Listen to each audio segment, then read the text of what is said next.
ঢাকা কেন্দ্রীয় কারাগার, কেরানীগঞ্জের এই কেন্দ্রীয় কারাগারে যে জেল হত্যা হচ্ছে, সেটার প্রতিফলনে কি ঘটছে? এ পর্যন্ত 3 জন গিয়েছে, আরো আছে প্রায় 20 জনের মতো। একে একে করে কি সবাই মারা যাবে? সবাই কি ডেঙ্গু, ডায়রিয়া, হার্ট অ্যাটাক করেই মারা যাবে তাহলে? আর আমরা নিশ্চুপ বসে দেখব। এবং একটা রিকোয়েস্ট থাকবে, আমাদের যে যুদ্ধ চলছে, এই যুদ্ধের সফল হতে হলে আমাদের অস্ত্র দরকার। আর সে অস্ত্র হচ্ছেন যে আপনারাই পারবেন অস্ত্র হয়ে দাঁড়াতে, আপনারাই পারবেন প্রতিরোধ করতে। আর আমাদের এই যুদ্ধে আপনাদের সাবস্ক্রিপশন এবং ভিউ আমাদের দরকার, শেয়ার আমাদের দরকার।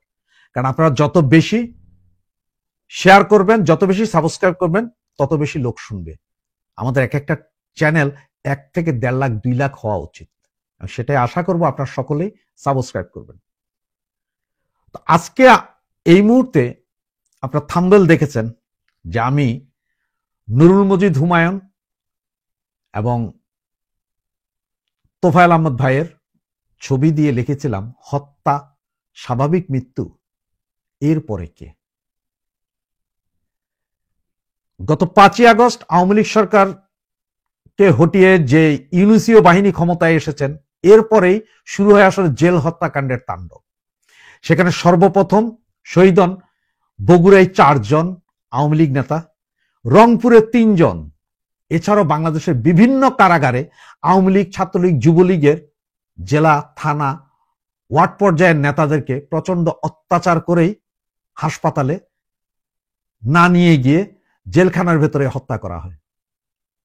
তারই ধারাবাহিকতায় আমি আজ থেকে 2 মাস আগে একটা ভিডিও করেছিলাম যে ঢাকার কেন্দ্রীয় কারাগার কেরানীগঞ্জে বাংলাদেশের সমস্ত জেলা, উপজেলা থেকে আওয়ামী লীগের যেসব নেতাদেরকে ধরে আটক করা হয়েছে, তাদেরকে কেরানীগঞ্জে নিয়ে এসেছে এবং সেখানেই চলবে জেল হত্যাকাণ্ড। আপনারা চাইলে আমার ভিডিওটি নিচে গিয়ে দেখে নিতে পারেন। এবং তাদের মধ্যেই ছিল এই নুরুল মজিদ রহমান এবং আমাদের তোফায়েল আহমেদ ভাইয়ের ছবিও ছিল, সেটা দেখতে পারেন। এবং আপনারা এই মুহূর্তে জানেন যে তাদের কার সাথে কি হয়েছে। আসুন প্রথমে আমাদের সাবেক শিল্পমন্ত্রী রহমান ভাইয়ের ছেলের কথাটা একটু শুনে আসি, যেটা ফয়জুল বাড়ির সাথে ওনার মৃত্যুর দিন, যেদিন মৃত্যু হয়েছে তার পরদিনই ফয়জুল বাড়ি ভাইয়ের সাথে দিয়েছিলেন। সেটার অংশ বিশেষ একটু শুনে আসি, তারপরে আসছি মূল কথায়। যা প্রথম হয়েছে হইলো আপনার গুলশান আজাদ মসজিদে বাদেশা, তারপরে হয়েছে গতকালকে হয়েছে এটা, আর আজকে হয়েছে হলো তার নিজ বাড়ি, আমার বড় আব্বার স্কুল মাঠ, শুক্র মাহমুদ উচ্চ বিদ্যালয়, তো মনোদ্দি থানা এটা। যদিও আমরা চেয়েছিলাম যে বেলাবো মনোদ্দি 2 জায়গায় হোক, তো বেলাবোতে তো আমাদের পারমিশনই দেয় নাই, তারা মানা করে দিয়েছে প্রশাসন যে বেলাবোতে হবে না। তারপরে মনোদ্দিতে যখন মাইকিং করতেছিল, মাইকটাইকও নিয়ে চলে গেছে তারা, পুলিশ মাইকিংও করতে দেয়নি আমাদের, আমার বাবার জানাজার।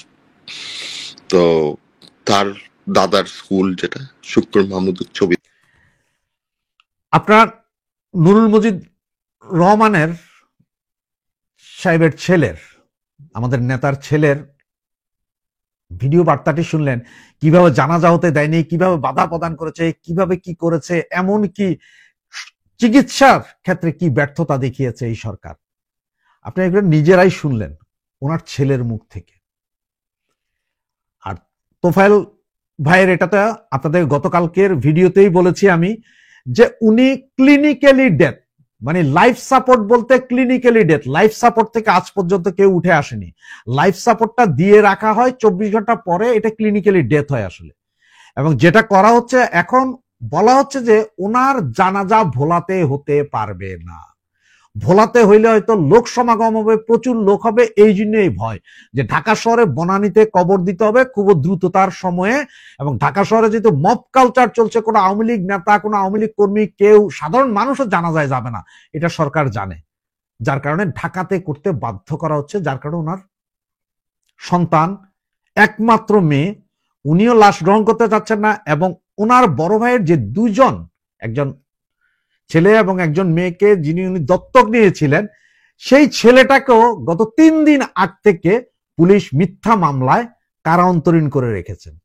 তার মানে হচ্ছে যে এই সরকার ওনার পুরো পরিবারকে এমন ভাবে চাপের মুখে রেখেছেন যাতে ওনার সরকার যা বলে সেভাবে এই লাশ দাফন দিতে হয়।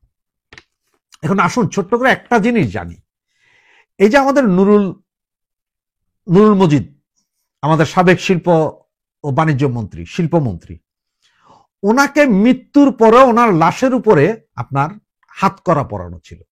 আচ্ছা আপনারা একটু চিন্তা করেন, আমি বললাম আপনাদের সাথে, আমি স্বীকার করলাম যে আওয়ামী লীগ পৃথিবীর সবচেয়ে ফ্যাসিস্ট, সবচেয়ে খারাপ দল, আমি স্বীকার করে নিলাম। আওয়ামী লীগ 1971 সালে যে যুদ্ধ অপরাধীদের বিচার করেছে, সেই যুদ্ধ অপরাধী যারা বাংলাদেশ চায়নি, সেই যুদ্ধ অপরাধীদের যে বিচার করেছে, তাদের যে ফাঁসি হয়েছে অনেকের, তার মধ্যে দেখেন গোলাম আজম, উনি 9 মাস, গোলাম আজম 9 মাস বারডেম হাসপাতালে ছিলেন ক্যাবিনে, ওনাকে তো কোনো হাতকড়া পরিয়ে রাখা হয় নাই, উনি বারডেম হাসপাতালে মারা গেছেন। দেলোয়ার হোসেন সাইদি, উনি বারবার পিজি হাসপাতালে যেতেন আসতেন, পিজি হাসপাতালে উনি শেষ নিঃশ্বাস ত্যাগ করেছেন, কিন্তু ওনাকে হাতকড়া পরিয়ে রাখা হয়নি যখন চিকিৎসা চলছে। মারা যাওয়ার পরে হাতকড়া তো বহুত দূর কা বাদ। এছাড়া আপনার এই যে সালাউদ্দিন কাদের চৌধুরী বলেন, কাদের মোল্লা বলেন, কাকে হাসপাতালে বা জেলখানায় বা কোর্টে নেওয়ার সময় হাতকড়া পরানো হচ্ছে? এদের কাউরে হাতকড়া পরানো হয়নি। আপনার একটা জিনিস মনে আছে, সালাউদ্দিন কাদের চৌধুরীর বিরুদ্ধে যখন বিচার হয়, তখন সে লকআপে থেকে তৎকালীন মন্ত্রীকে ডাক দিয়ে বলে, জানেন এই এদিকে আয়, তুই নাকি এখন হয়ে গেছস। আর তখন আমাদের সেই স্বরাষ্ট্রমন্ত্রী স্যার বলে কথা বলছিলেন। তো মানবাধিকার কি আওয়ামী লীগ দেখিয়েছিল নাকি? তাহলে আজকে কেন এই যে ভিআইপি যারা আছে, এই যে দেশের মুক্তিযুদ্ধের পক্ষে যারা কথা বলছে, যারা মুক্তিযুদ্ধ করেছে, তাদেরকে আপনি জেলখানায় নিতে, থানায় নিতে, কোর্টে নিতে, পিচমোড়া হাতের হ্যান্ডকাপ দিতে হবে, মৃত্যুর পরে তাদের লাশটাকে আবার হ্যান্ডকাপ দিয়ে বেঁধে রাখতে হবে? কই খালেদা জিয়াকে কি বেঁধে রাখা হয়েছে? উনি তো সারা জীবনে হসপিটালে ছিলেন। মির্জা ফখরুল ইসলাম আলমগীর, আরো যারা আছেন, কয়জনকে এভাবে হসপিটালে ওনাদেরকে হাতকড়া পরিয়েছিলেন, বা কয়জনকে কোর্টে নেওয়ার সময় হাতকড়া পরিয়েছিলেন? এই জিনিসগুলো একটু চিন্তা করতে হবে। এই জিনিসগুলো একটু চিন্তা করুন, একটু ভেবে দেখুন যে আসলে কি আওয়ামী লীগ ফ্যাসিস্ট ছিল নাকি এরা ফ্যাসিস্ট। আজ গত 2 দিন আগে চলে গেল আমাদের সাবেক শিল্পমন্ত্রী মজিদ ভাই, এখন তোফায়েল ভাই, উনি মারা গিয়েছেন, এটা সত্য, শুধুমাত্র খবরটা প্রকাশের অপেক্ষায়, যে আমাদের সামনে নিউজ আকারে আসতে হবে যে উনি মারা গিয়েছেন। বাংলাদেশে কোনো লোক এই বিষয়ে কোনো কথা বলছে না, সবাই নিশ্চুপ, কেউ কিছু বুঝছেন না, হয়তো বুঝেও চুপ করে আছেন। তো এই 2 জনের পরে বাকি কারা? তার মানে কি সেই যে আমার 2 মাস আগের যে ঢাকা কেন্দ্রীয় কারাগার, কেরানীগঞ্জের এই কেন্দ্রীয় কারাগারে যে জেল হত্যা হচ্ছে, সেটার প্রতিফলনে কি ঘটছে? এ পর্যন্ত 3 জন গিয়েছে, আরো আছে প্রায় 20 জনের মতো। একে একে করে কি সবাই মারা যাবে? সবাই কি ডেঙ্গু, ডায়রিয়া, হার্ট অ্যাটাক করেই মারা যাবে তাহলে? আর আমরা নিশ্চুপ বসে দেখবো? সরকার লাশ এবং জানাজাতেও ভয় পাচ্ছে। এই প্রসঙ্গটা নিয়ে আপনাদের সামনে এই মুহূর্তে কথা বলবো। আপনারা 2 দিন আগে দেখলেন বিগত আওয়ামী লীগ সরকারের একজন মন্ত্রী, শিল্পমন্ত্রী, 2বার শিল্পমন্ত্রী ছিলেন তিনি, এবং 4বারের সংসদ সদস্য নুরুল মজিদ মাহমুদ হুমায়ুন অবহেলা, অনাদরে জেলবন্দি অবস্থায় মারা গেছে। মারা যাওয়ার পরে মৃত্যু পরবর্তী সময়ে তার শেষ বিদায়, জানাজা, দাফন, এই দাফন জানাজা নিয়েও আমরা নানান নাটকীয়তা দেখলাম। অবশেষে তার জানাজা বহু মানুষের উপস্থিতি, লাখো মানুষের উপস্থিতিতে তার জানাজা অনুষ্ঠিত হয়েছে। কিন্তু তার জানাজা নিয়ে যারা নানান নাটকীয় খবর আমরা শুনলাম, এমনকি তার ছেলে নুরুল মজিদ মাহমুদ হুমায়ুনের ছেলের একটি সাক্ষাৎকার থেকেও আমরা শুনলাম যে তার জানাজা হতে দেওয়া হচ্ছিল না। জানাজা হবে একজন জনপ্রতিনিধি, এলাকার একজন জনপ্রিয় মানুষ এবং কর্মী বান্ধব মানুষ, তার জানাজায় এলাকার সর্বস্তরের মানুষ উপস্থিত হবে, এজন্য মাইকিং করা হচ্ছিল, প্রচার করা হচ্ছিল, তার মাইক পর্যন্ত কেড়ে নেওয়া হয়েছিল এবং প্রশাসন থেকে নির্দেশনা দেওয়া হয়েছিল যে ম্যাক্সিমাম 100 মানুষ উপস্থিত হবে। এর বেশি উপস্থিত হতে পারবে না।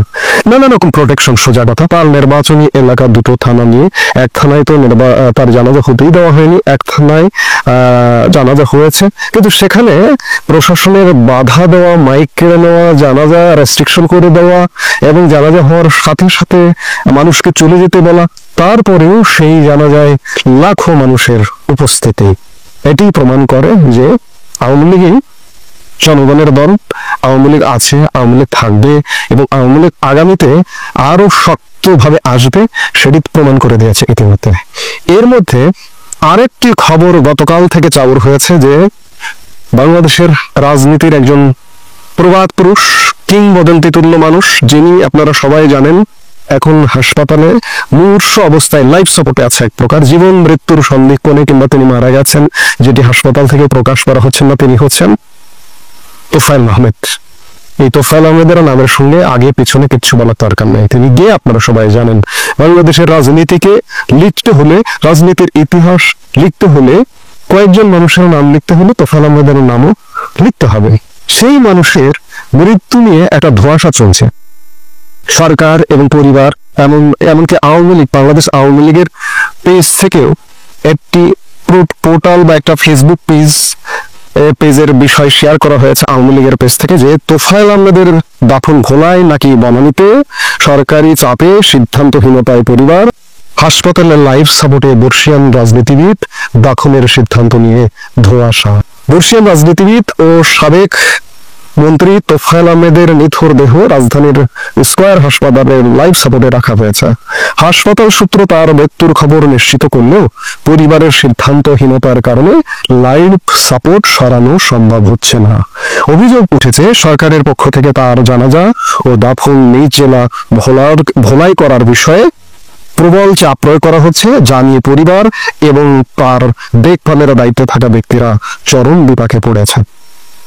আরো বলা হচ্ছে যে তোফায়েল আহমেদ যখন জ্ঞান ছিল তার, যখন তিনি কথা বলতে পারতেন, ভাবের আদান প্রদান করতে পারতেন, তিনি ওসিয়ত করে গেছেন যে তার দাফন হবে ভোলাতে এবং তার মায়ের কবরের পাশে।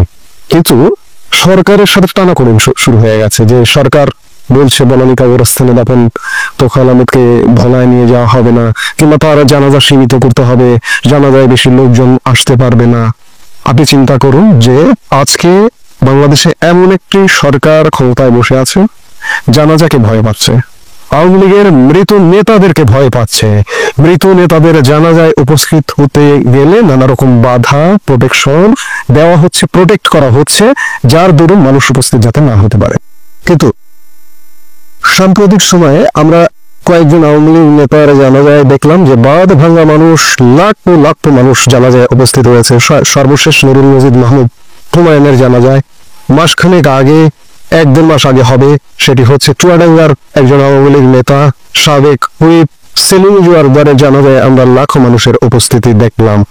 সরকার চাইছে যে জানাজায় লোক সমাগম কম হোক, কারণটা হচ্ছে সরকার চাইছে জানাজায় লোক সমাগম কম হোক, এতে করে বিশ্বকে দেখানো যাবে যে আওয়ামী লীগ নেই হয়ে গেছে, আওয়ামী লীগ এই মুহূর্তে নেই, আওয়ামী লীগ হারিয়ে গেছে, বা এমনটা দেখানোর জন্যই জানা যায় লোক কম হয়। যেমন কদিন আগেও, 3 দিন আগেও নিউ ইয়র্কে এই যে বর্তমান দখলদার অন্তর্বর্তীকালীন সরকারের প্রধান উপদেষ্টা ডক্টর মোহাম্মদ ইউনূস এক সাক্ষাৎকারে প্রশ্নের জবাবে বলেছিলেন যে আওয়ামী লীগ, লাখ লাখ আওয়ামী লীগের সমর্থক আছে, এটা আমি মনে করি না। আওয়ামী লীগ আছে, কিন্তু তারা ভোট দিতে পারবে, তাদের হয়তো মার্কা থাকবে না, তারা ভোট দিতে পারবে। ডক্টর ইউনূস মনে করেন না যে আওয়ামী লীগের লাখ লাখ সমর্থক এখনো আছে। তার এই কথাটা বাস্তবের রূপ দিতে দেওয়ার জন্য আওয়ামী লীগের মৃত নেতাদের যাতে জানাজায় অংশ না নিতে দেওয়া হয় এবং এই জানাজা চিত্রটা সারা বিশ্বে ছড়িয়ে পড়বে। যে আওয়ামী লীগকে নিষিদ্ধ করে রেখেছে সরকার, সেই আওয়ামী লীগ এত ব্যাপকভাবে আছে বাংলাদেশে, সেই আওয়ামী লীগ এতটা প্রাসঙ্গিক, সেই আওয়ামী লীগকে বাদ দিয়ে চলবে কিভাবে? কিংবা সেই আওয়ামী লীগকে বাদ দিয়ে যদি একটা নির্বাচন হয়, মাত্র কয়েক মাস আগে একটা টার্গেটের টাইম দেওয়া আছে ইউনূসের, যদিও, কিন্তু ইউনূসের হাতে এই নির্বাচন হবে না। আমি 100বার বলবো, 1000বার বলবো যে এই নির্বাচন হবে না, খুব শীঘ্রই পরিস্থিতি অন্যরকম হবে। কিন্তু ইউনূস শেষ পর্যন্ত যেটি এখনো পর্যন্ত টার্গেট করে বসে আছে, কিন্তু ইউনূস বুঝতে পারছে না যে নির্বাচনটা হবে আওয়ামী লীগ ছাড়া। কিন্তু আজকে আওয়ামী লীগ নেতাদের জানা যায় যদি লাখো লাখো মানুষ উপস্থিত হয়, তাহলে বিশ্ববাসী বলবে কে বলে আওয়ামী লীগ নাই, ওই যে আওয়ামী লীগ আছে, তোমরা তাদের বাদ দিয়ে নির্বাচন কিভাবে করবা? এই ভয়ে ভীত ইউনূস, যার দরুন আওয়ামী লীগের রাজনৈতিক কার্যক্রম তো বন্ধ। জানাজা একটা ধর্মীয় কাজ, একটা সামাজিক কাজ, সামাজিক কাজের অংশ জানাজা। সেই জানাজায় যাতে লাখো মানুষের উপস্থিত না হয়, এই জন্য সরকার কন্ট্রোল আরোপ করছে, জানাজাকেও কন্ট্রোল। অবস্থাটা এমন যে আওয়ামী লীগের কোনো কেন্দ্রীয় নেতা যেন, খুব জনপ্রিয় নেতা যেন এখন না মারা যায়। আল্লাহর কাছে ডক্টর ইউনূস আপনি বলুন আল্লাহর কাছে যে আওয়ামী লীগের নেতারা যেন মারা না যায়।